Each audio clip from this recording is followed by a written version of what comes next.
રાજકોટમાં દૂષિત પાણી વિતરણનો મોટો ખુલાસો થયો છે। મેયર નેહલ શુક્લે દૂષિત પાણીની વાત સ્વીકારી છે। ચોમાસાને કારણે નદીઓનું પાણી દૂષિત થાય છે। જૂની પાઇપલાઇનમાં ડ્રેનેજનું પાણી ભળ્યું તો ગેરકાયદે કનેક્શનના લીધે લાઇનમાં તિરાડ પડી। આ સાથે જ કહ્યું કે આરએમસીની વેબસાઇટ પર દર મહિને ડેટા અપલોડ થાય છે।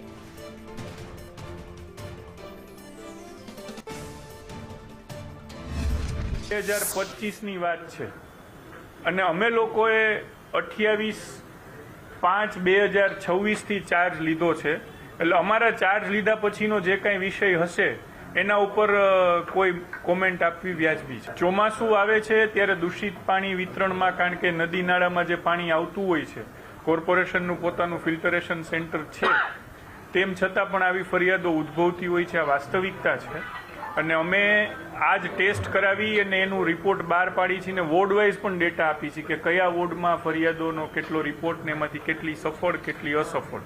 એટલે આપની વાત સાચી છે, ક્યાંક ને ક્યાંક આવું નાનું મોટું પાણી વિતરણ થઈ રહ્યું છે, એની જવાબદારી અમે સ્વીકારી અને ખૂબ ઝડપથી ફરીથી પાછું સારું પાણી વિતરણ કરીએ નેક્સ્ટ ડેથી, એ માટે પ્રયત્ન